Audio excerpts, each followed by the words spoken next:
మనం ప్రార్థన చేస్తున్నప్పుడు ఎటువంటి మనస్సుతో మనం చేయాలి? దేవుడు అన్నాడు, మీరు ప్రార్థన చేస్తున్నప్పుడు మీరు పూర్ణ ఆత్మతో, పూర్ణ మనస్సుతో, you have to come from with your heart అంటున్నాడు. ఇంకా కొన్ని వాక్యాలు మనం చూద్దాం. అపోస్తుల కార్యంలో కనుక మనం గమనించినప్పుడు 1వ అధ్యాయం 13-14 వచనాల్లో మనం చూస్తున్నప్పుడు, అపోస్తుల కార్యములు 1వ అధ్యాయం 13 వచనం 14 వచనం నుంచి మనం చదువుదాం. ఇక్కడ ఈ మాట మనం చూద్దామండి. 14 వచనంలో ఆఖరి భాగంలో మనం చూస్తున్నప్పుడు అక్కడ వీరందరూ, వీరితో కూడా కొందరు స్త్రీలను, యేసు తల్లి అయిన మరియయు ఆయన సహోదరులను ఏక మనసుతో ఏం చేస్తున్నారంట? ఎడతెగక వారు ప్రార్థన చేస్తున్నారు. ఈ సందర్భం మనందరికీ తెలుసు. యేసుక్రీస్తు 3.5 సంవత్సరంలో గొప్ప పరిచర్య చేశాడు. ఆయన పరిచర్య చేసినప్పుడు ఆయన శిష్యులందరిని కూడా ఆయనతో పాటు ఈ 3.5 సంవత్సరాలు ప్రయాణం చేసి అనేకమైన అద్భుతమైన కార్యాలకు, సూచక క్రియలకు వారు సజీవ సాక్షులుగా ఉన్నారు. యేసుక్రీస్తు ప్రయాణమై వెళ్తున్నప్పుడు గుడ్డివారికి చూపునిచ్చాడు, మూగవారికి మాటనిచ్చాడు, చెవిటి వారికి వినికిడినిచ్చాడు, కుష్ఠరోగులను స్వస్థపరిచాడు, ఆహారం లేని సమయంలో ఆహారాన్ని ఇచ్చాడు. ఎన్నో అద్భుతాలు చేశాడు ఆయన. ఇవన్నీ చూశారు. ఒక సమయం వచ్చింది, యేసుక్రీస్తు ఆయన శిలువ మరణం చెందాడు, సమాధి చేయబడ్డాడు. ఆయన చెప్పిన రీతిగానే ఆయన సమాధి చేయబడిన తర్వాత ఈ శిష్యులు ఇంతవరకు ధైర్యంగా తిరిగిన వారందరూ కూడా ఇప్పుడు యేసయ్య పేరు చెప్తే ఆయన్నే చంపేశారు, ఇంకా మమ్మల్ని ఎక్కడ బ్రతకనిస్తారు? భయం వచ్చింది, కలవరం వచ్చింది. యేసుక్రీస్తునే సమాధి చేసి పెట్టేశారు కదా, ఇంకా మమ్మల్ని ఎక్కడ సజీవులుగా పెడతారు, మమ్మల్ని బ్రతకనివ్వరని భయముతో ఇళ్లలో దాచిపెట్టుకొని ఉన్నారు అందరూ కూడా. ఎవరైనా వచ్చి తలుపు కొడితే రహస్యంగా వెళ్ళి కిటికీలో నుంచి తొంగి చూస్తున్నాను, చెక్ చేస్తున్నాను, ఎవరు వచ్చారు, ఎవరైనా మమ్మల్ని పట్టుకోవడానికి వచ్చారా, ఎవరైనా మమ్మల్ని చంపడానికి వచ్చారా, ఎవరైనా మమ్మల్ని ఏదైనా చేయడానికి, భయముతోనూ కలవరముతోనూ వారు ఉన్నారు. ఇటువంటి పరిస్థితుల్లో యేసుక్రీస్తే వారి దగ్గరకు వచ్చి వారిని ఆయన పరిచయం చేసుకోవాల్సి వచ్చింది. ఇదిగో నేనే యేసయ్యను, నేను చనిపోయాను, నేను తిరిగి లేచానని మరలా అందరూ కూడా గమనించాను. ఒక 40 రోజులు యేసయ్య వారితో ఉండి అనేకమైన విషయాలు వారితో చెప్పి ఆయన పరలోకమునకు ఆరోహణమయ్యే సమయం వచ్చినప్పుడు అపోస్తుల కార్యములు 1వ అధ్యాయం 8వ వచనంలో ఒక వాగ్దానాన్ని ఆయన వారికి చేస్తున్నాడు. ఆయన అంటున్నాడు, అయినను పరిశుద్ధాత్మ మీ మీదికి వచ్చినప్పుడు మీరు శక్తిని నొందెదరు గనక మీరు అనేకమైన ప్రాంతాల్లో, యెరూషలేములోను ఇంకా అనేకమైన చోట్ల వెళ్ళి మీరు నాకు సాక్షులుగా ఉంటారు అని ఆయన ఈ మాటలు చెప్పి ఆయన పరలోకమునకు ఆరోహణమై వెళ్ళిపోయాడు. ఈ యొక్క వాగ్దానాన్ని పట్టుకొని వీరందరూ కూడా 13వ వచనంలో వారు ఆ పట్టణంలో ప్రవేశించి తాము బస చేయుచున్న మేడగదిలోనికి ఎక్కిపోయిరి. వారందరూ కూడా అక్కడ కనిపెట్టుకొని ఉన్నారు, ప్రార్థన చేస్తూ ఉన్నారు. వారు ఎప్పుడైతే ఏక మనస్సుతో ప్రార్థన చేస్తున్నారో దైవజనంగా చాలా జాగ్రత్తగా గమనించండి.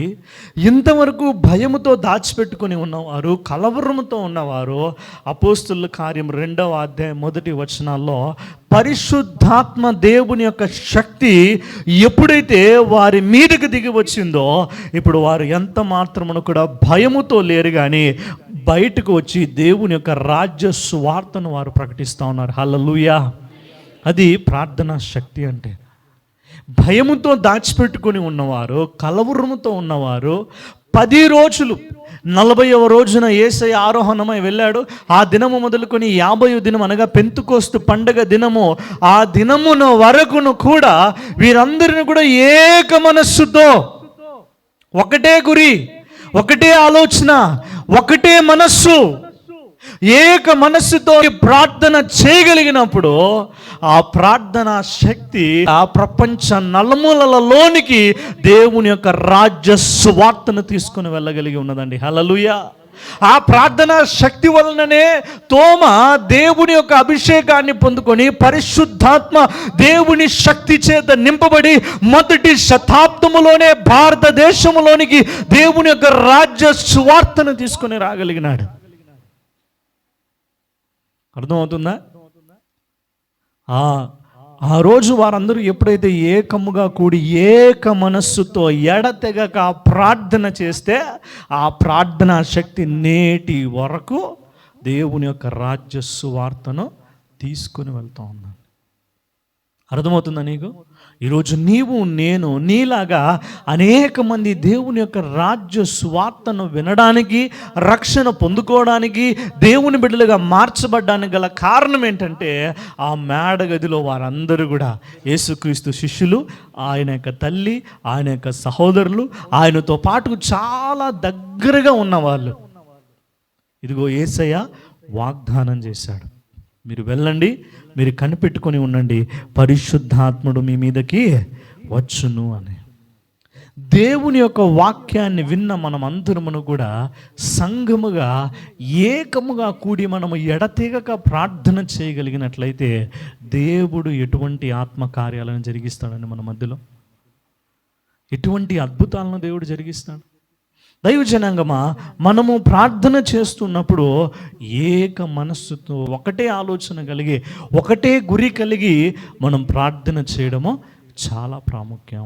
అనేకమైన ఆలోచనలతో, అనేకమైన తలంపులతో నేను ఒకటి చెప్తే మీరు ఒకటి చేయడం, ఇంకొకటి చెప్తే ఇంకొకటి చేయడం, ఇట్లా రకరకాలైన ఆలోచనలు చేస్తుంటే ఆ ప్రార్థన ఫలిస్తుందా అండి? దేవుని వాక్యం ఏమంటది? మత్తయి రాసిన సువార్త 18వ అధ్యాయం 19వ వచనం 20వ వచనంలో దేవుని వాక్యం ఏమని ఉంటుందంట? ఎక్కడైతే ఇద్దరు ముగ్గురు ఆయన నామములో ఏకీభవించగలుగుతా ఉన్నారో, ప్రార్థన చేయగలుగుతా ఉన్నారో, ఒకసారి ఆ వాక్యం చూద్దాం. 18వ అధ్యాయం 19-20 వచనాలు.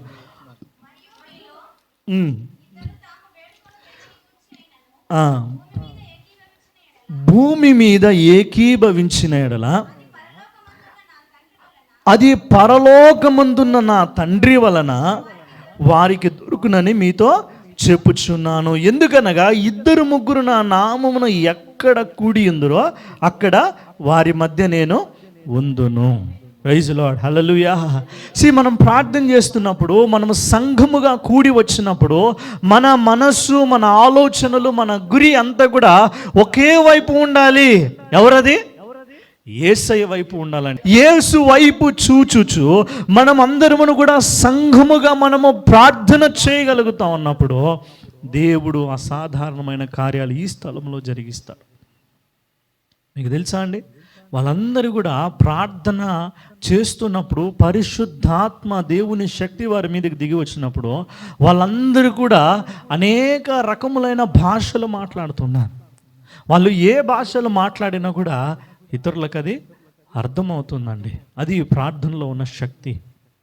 వాళ్ళకి రాదు ఆ భాషలు, కానీ వాళ్ళు ప్రార్థనా శక్తి ద్వారా మాట్లాడుతున్నప్పుడు అక్కడున్న వాళ్ళందరూ కూడా అరే ఇది నా భాషే, అరే వీళ్ళు నా మాటలు మాట్లాడుతున్నారే, ఏంటి వీళ్ళకి పిచ్చి పెట్టిందా, వీళ్ళకి ఎట్లా వచ్చేసింది, ఇవన్నీ కూడా.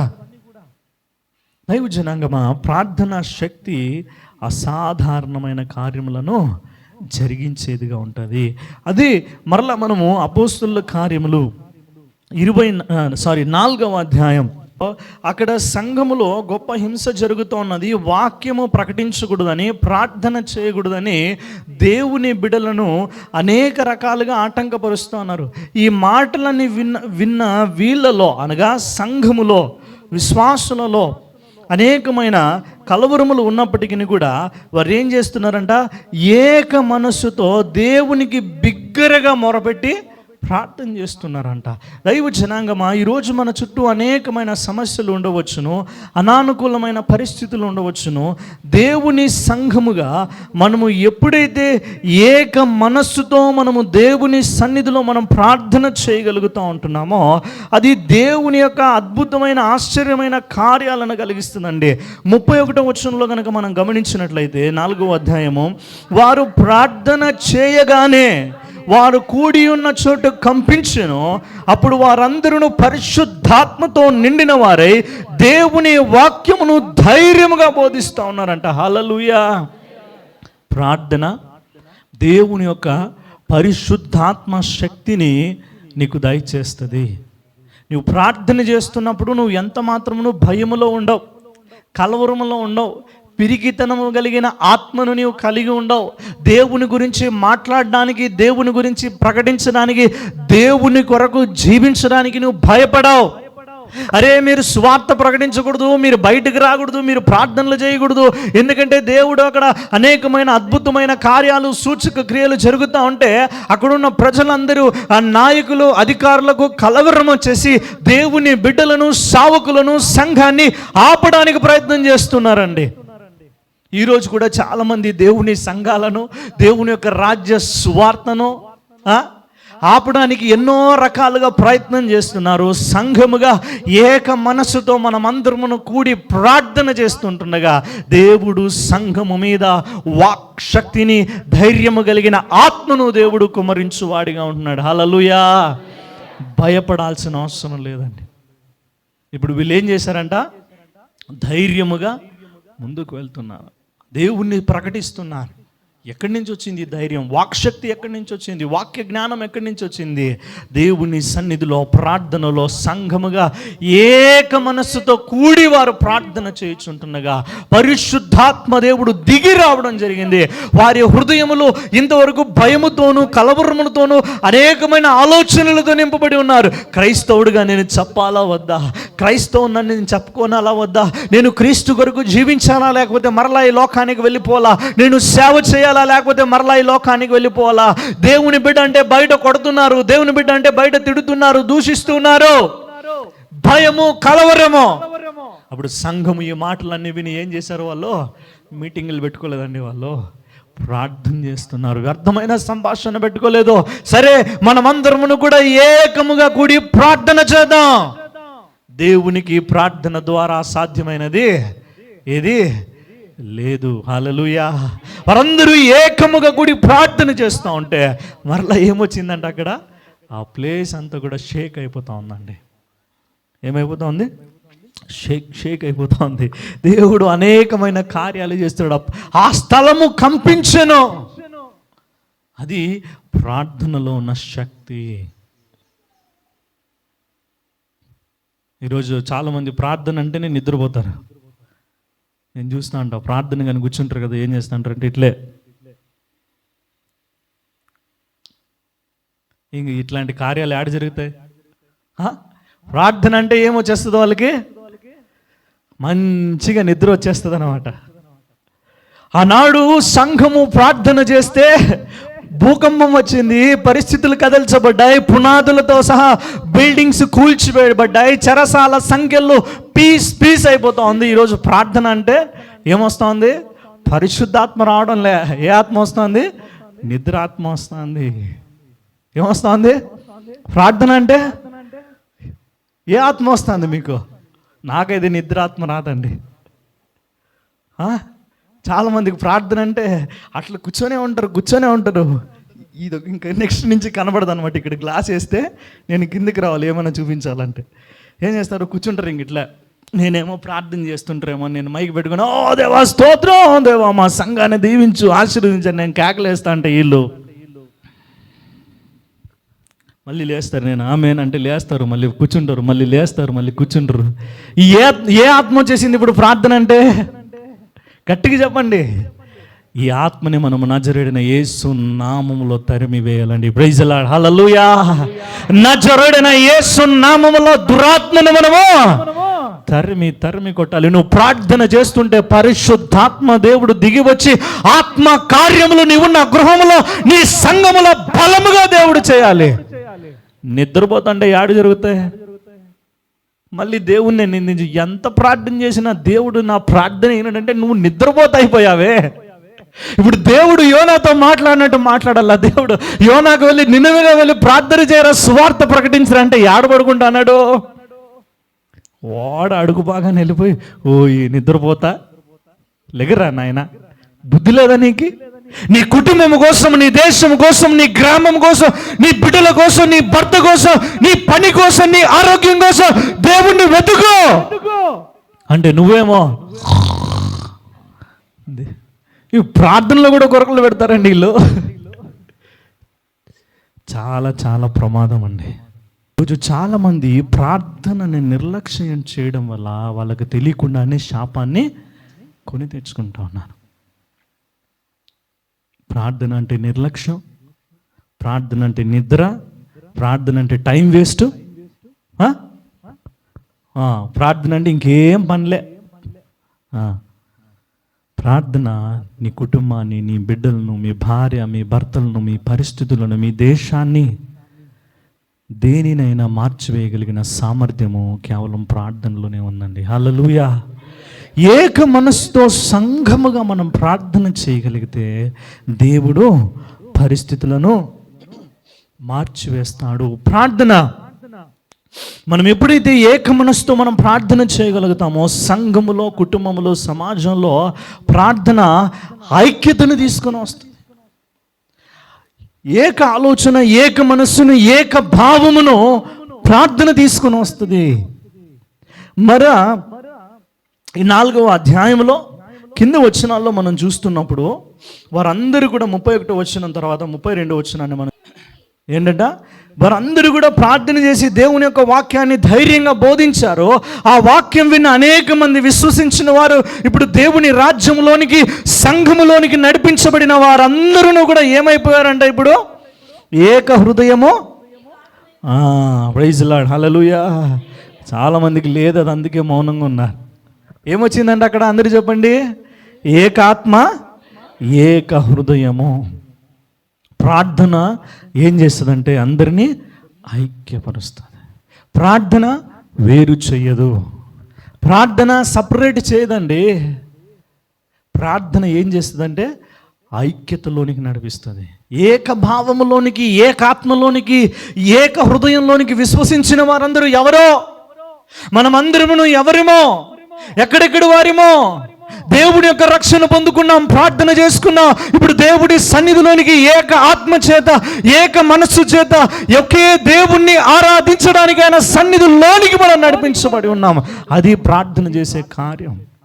ఈరోజు చాలామంది ప్రార్థన లేక సంఘాల్లో అనేకమైన విభేదాలు తీసుకొని వస్తున్నారు, అనేకమైన గుంపులు, గ్రూపులు. ఈరోజు న్యూస్లో సంఘాలు కొట్టుకోవడం, విడిపోవడం మనం చూస్తున్నాం. టీవీల్లో సావుకులు కొట్టుకోవడం, విశ్వాసులు కొట్టుకోవడం, గ్రూపు, మా జాతి, మా కులము, మా మతము, మా రంగు, మా వీధి, మా జనము. దేవుడు ఏమన్నాడు, అరే నీలో నిజమైన ప్రార్థన ఆత్మ నీలో ఉంటే ఏక ఆత్మ, ఏక హృదయాన్ని నీవు కలిగి ఉంటావు. There is no differentiation. ఎటువంటి విభేదాలు, వ్యత్యాసాలు ప్రార్థనలో ఉండవు. ఈరోజు చాలా మందికి ప్రార్థన లేక సంఘములో విభేదాలు తీసుకొని వస్తున్నారు. పెద్ద పెద్ద సంఘాలు చీలిపోయి, పడిపోయి, ఆదివారం ఆరాధన చేయకుండా తాళం వేసేస్తున్నారు అన్నమాట. ఎంత దౌర్భాగ్యమైన స్థితి, ఎంత పాపం చేస్తున్నారు వీళ్ళు. నీలో ప్రార్థన ఆత్మ ఉంటే నీ సంఘములో, నీ కుటుంబంలో నువ్వు ఏక ఆత్మను, ఏక హృదయాన్ని నువ్వు తీసుకొని వస్తావు. నీలో ప్రార్థన లేకపోతే నీ కుటుంబంలో, నీ సంఘంలో నువ్వేం చేస్తావు, విభేదాలు తీసుకొని వస్తావు. వీళ్ళు ఏం చేశారంట, వారందరిని కూడా ఏక హృదయముతో, ఏకాత్మను కలిగిన వారై ఉండిరి. ఎవడును తనకు కలిగినది వాటిలో ఏది తనదని అనుకోలేదు. కలిగిందంతా సంఘం అంతా పంచుకుంటా ఉన్నారు. నా దగ్గర డబ్బులు ఉన్నాయి, నీకు డబ్బులు లేవా, నువ్వు ఆకలిగా ఉన్నావా, నువ్వు విధవరాండ్రువా, మీరు పేదలా, మీరు అనాథలా, మీరు అవసరతలో ఉన్నారా, మీరు అక్కర్లో ఉన్నారా, ఇదిగో నేను చేయగలిగింది. ఒకరికొకరు పంచుకుంటా ఉన్నారంట అండి. ఎక్కడ ఇది? ప్రార్థన ఆత్మ ఉంటే ఇటువంటి కార్యాలు జరుగుతాయి. ఎక్కడ ఏ సంఘములో అయితే ప్రార్థన ఉంటుందో, ఏ సంఘములో ఉన్న విశ్వాసులు ఇటువంటి ఏక మనస్సుతో ప్రార్థన చేయగలుగుతారో, ఎప్పుడైతే వారు ఏక ఆత్మను, ఏక హృదయమును వారు కలిగి ఉంటారో, వారు కలిగిందంతా ఎవ్వరు అడగలేదు. దైవ జనాంగం పౌలు అంటున్నాడు, మీరందరూ కూడా ఏకభావమును కలిగి ఉండాలి అని. 1 కొరింథీయులకు రాసిన పత్రికలో కనుక మనం గమనించినట్లయితే 1వ అధ్యాయం 10వ వచనంలో, 1 కొరింథీయులకు రాసిన పత్రిక 1వ అధ్యాయం 10వ వచనంలో మనం గమనించినప్పుడు, మీరందరూ ఏకభావముతో మాట్లాడవలెను. ఏం చేయాలంట మనం అందరూ కూడా? ఏకభావముతో. ఎందుకంటే మనము ఒక్క దేవుణ్ణి ఆరాధన చేస్తున్నాం, ఒక్క దేవునికి ప్రార్థన చేస్తున్నాం. మరి ఒక్క దేవునికి ప్రార్థన చేసే వారికి ఎందుకు విభిన్నమైన ఆలోచనలు, ఎందుకు విభిన్నమైన తలంపులు? నీలో గనక ప్రార్థన ఆత్మ నీలో ఉన్నట్లయితే పౌలు అన్నాడు, మీరందరూ ఏక భావముతో మాట్లాడండి. మీలో ఎందుకు కక్షలు? మీరందరూ కూడా ఏక మనస్సుతో ఏక తాత్పర్యముతో మీరు సన్నద్ధులై ఉండవలెను అని అన్నాడు. ఇదిగోయా ప్రభువు పేరట నేను మిమ్మల్ని బ్రతిమలాడుకుంటున్నాను. ఎందుకు మీలో కలహములు? ఎందుకు మీలో అనేకమైన కలవరములు? Because you do not have the spirit of prayer. ఎందుకంటే మీరు ప్రార్థన ఆత్మను మీరు కలిగి ఉండలేదు. మీరు ఎప్పుడైతే ప్రార్థన ఆత్మను కలిగి ఉంటారో ఆనాడు సంఘం అంతా కూడా ఏం చేసిందంట? అపోస్తుల కార్యములు 5వ అధ్యాయం 12వ వచనంలో మనం చూస్తున్నప్పుడు, అపోస్తుల కార్యములు 5వ అధ్యాయం 12వ వచనంలో దేవుని వాక్యం తెలియజేస్తుందండి. వారందరూ కూడా ప్రజల మధ్య అనేకమైన సూచక క్రియలను మహత్కార్యములను అపోస్తుల చేత చేయబడుచూ ఉండడా, మరియు వారందరూ సంఘమంతా ఏక మనస్కులై దేవుని సంఘములోనికి వెళ్ళి, మందిరములోనికి వెళ్ళి వారు ఎక్కడైతే కూడుకుంటున్నారో అక్కడ వారు దేవుణ్ణి ఆరాధన చేస్తున్నారు.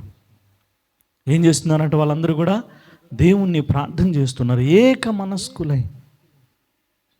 దైవజనాంగమా, దేవుని సన్నిధిలో మనమందరమును కూడా ఏక మనస్సుతో ప్రార్థన చేయగలిగినట్లయితే ఆనాడు అపోస్తుల యొక్క జీవితాలలోనే కాదు, ఆనాడు ఆది సంఘములో ఎంతోమంది మిషనరీస్ జీవితంలోనే కాదు, ఈనాడు దేవుడు నీ జీవితంలో నా జీవితంలో అటువంటి అద్భుతమైన కార్యాలు చేయడానికి దేవుడు అన్ని వేళలా సిద్ధంగా ఉంటున్నాడని ఆయన చూస్తున్నాడు. ఎవరైనా వెతుకుతారా? ఎవరైనా నా ఎద్దుకు వస్తారా? నన్ను అడుగుతారా? నా సన్నిధిలో వారు ప్రార్థన చేస్తారా? నా ఎద్దుకు వారు రాగలుగుతారా అని దేవుడు ఆయన చూస్తున్నాడట. దైవజనాంగమా, ఆయన సన్నిధిలో మనం ప్రార్థన చేయగలగాలి. నువ్వు ఎప్పుడైతే ఏక మనసుతో నువ్వు ప్రార్థన చేస్తున్నప్పుడు, పరిశుద్ధాత్మ నీలో నివాసం చేస్తున్నప్పుడు నీలో కక్షలు ఉండవు, నీలో కలహములు ఉండవు, నీలో అసూయ ఉండదు, నీలో ద్వేషం ఉండదు, నీలో విభేదాలు ఉండవు, నీలో గుంపులు ఉండవు. మీరందరూ కూడా ఇప్పుడు ఏమైపోతారంట? ఏకాత్మ ఏక మనస్సును కలిగి. ఎవరైనా, వాడు పొట్టుడైనా పొడుగుడైనా నల్లోడైనా తెల్లోడైనా ఉన్నవాడైనా లేనివాడైనా ఎవడైనా, నువ్వు ఎప్పుడైతే ఈ ప్రార్థన ఆత్మను కలిగి ఉంటావో అందరినీ కూడా సమానంగా నీవు చూడగలుగుతాం. దైవజనాంగమా, దేవుని వాక్యం తెలియజేస్తుంది మనం ప్రార్థనని ఎంత మాత్రమును కూడా నిర్లక్ష్యము చేయకూడదని. రోమిలికి రాసిన పత్రిక 12వ అధ్యాయం 12వ వచనంలో మనం చూస్తున్నప్పుడు, నేను ముగించేస్తున్నాను, ఇంక 2 మాటలు మాత్రమే నేను ముగించేస్తున్నాను.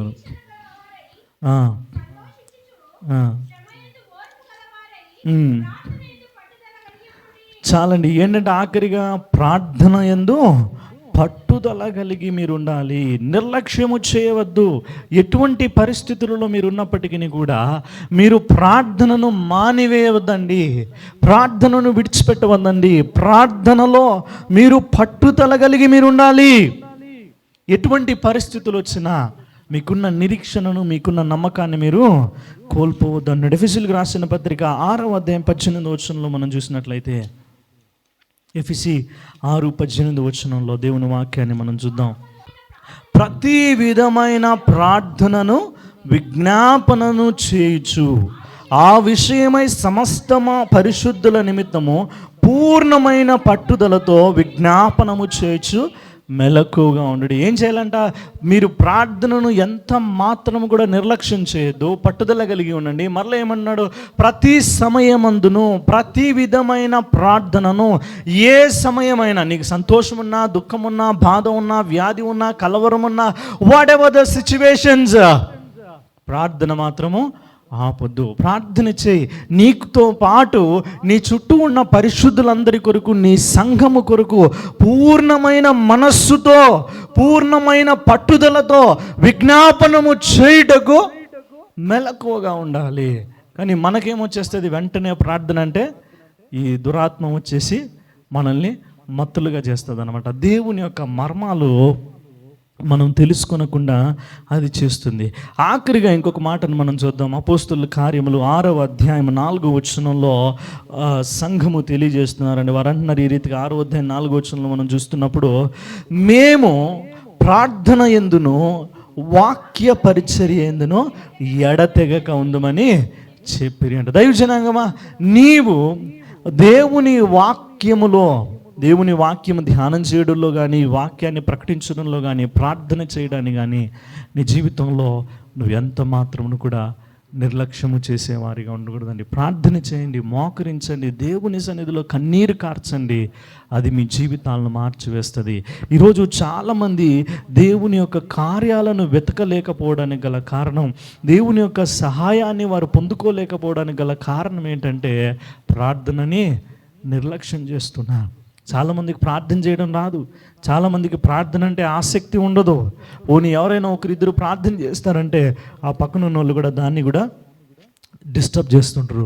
దేవుని వాక్యం అంటది, యెషయా గ్రంథం 55వ అధ్యాయం 6వ వచనంలో ఈ రీతిగా అంటదండి, యెహోవా మీకు దొరకు కాలమందు ఆయనను వెతుకుడి, ఆయన సమీపంలో ఉండగా ఆయనను వేడుకొనుడి అంట. దేవుడు మనకు దొరకు కాలంలోనే, ఆయన మనకు సమీపముగా ఉండగానే మనము ప్రార్థన ద్వారా దేవుణ్ణి వెతికే వారిగా ఉండాలి.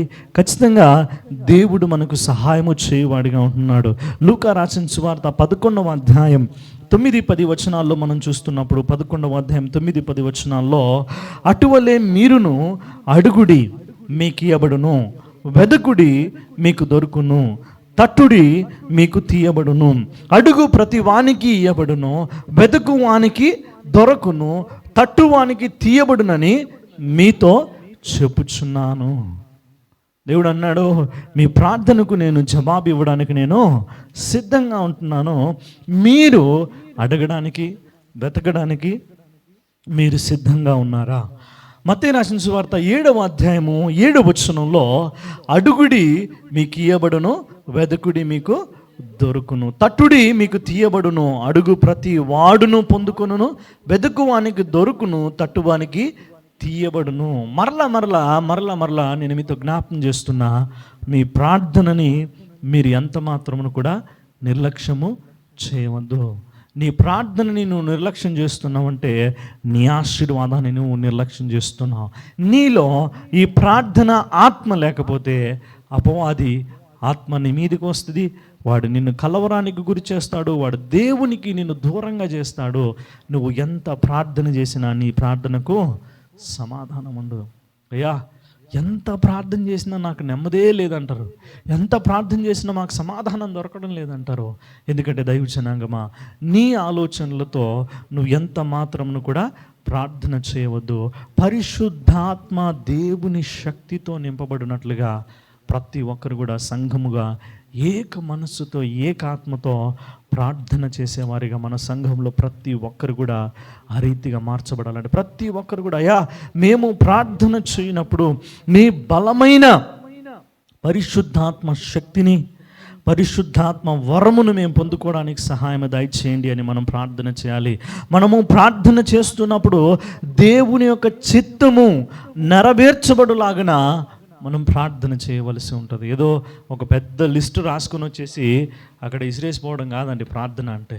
దేవునితో మాట్లాడడం, దేవునితో సంభాషణ చేయడం, దేవుని యొక్క స్వరాన్ని వినడం, దేవుని కొరకు కనిపెట్టుకుని ఉండడం. దైవజనాంగమా, దేవుని యొక్క అద్భుతమైన సహవాసంలోనికి నడిపించబడ్డం. ఈరోజు చాలామంది ప్రార్థనను నిర్లక్ష్యం చేస్తున్నారు. కాబట్టి మీ జీవితాల్లో మీరు ఫలించలేకపోతున్నారు, లేకపోతే ముందుకు వెళ్ళలేకపోతున్నారు, లేకపోతే దేవుని యొక్క సహాయాన్ని, ధైర్యాన్ని, కృపను పొందుకోలేకపోతున్నారు. ఈ ఉదయకాల సమయంలో దేవుడు సంఘముగా హెచ్చరిస్తున్నాడు. ఏకముగా సంఘము ఎప్పుడైతే కూడి ప్రార్థన చేయగలుగుతుందో ఆ సంఘము దేవుని గొప్ప కార్యాలను చూడగలదని. ప్రార్థన అంటే మౌనంగా ఎవరు కూర్చోవద్దు. నీ నోరు తెరిచి మోకరించి దేవునితో మాట్లాడు.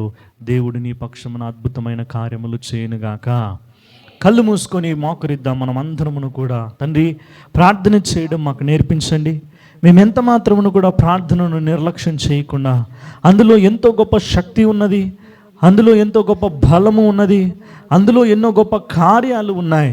ఈరోజు మేము ప్రార్థనను నిర్లక్ష్యం చేయడం ద్వారా మా జీవితాల్లో మేము ఎన్నో మేలులు కోల్పోతున్నాను. ప్రతి ఒక్కరు కూడా కళ్ళు మూసుకొని మీ నోరు తెరచి నీ ఉన్న స్థితిలోనే నువ్వు దేవునితో నువ్వు మాట్లాడగలిగినట్లయితే, నీ ప్రార్థన ద్వారా నీ దేవుని నువ్వు వెతకగలిగినట్లయితే, he can do mighty things in your lifes. దేవుడు అద్భుతమైన కార్యాలు చేయగలిగిన దేవుడు. ప్రతి ఒక్కరు కూడా నువ్వు మోకరించి దేవుని సన్నిధిలో అడుగు. ఆనాడు సంఘముగా వారు ఏకముగా కూడి ప్రార్థన చేసినప్పుడు బలమైన దేవుని పరిశుద్ధాత్మ శక్తి వారి మీదకి దిగివచ్చి ఉన్నది. అనేకమైన సూచక క్రియలు, మహత్కార్యములను దేవుడు చేసి ఉన్నాడు.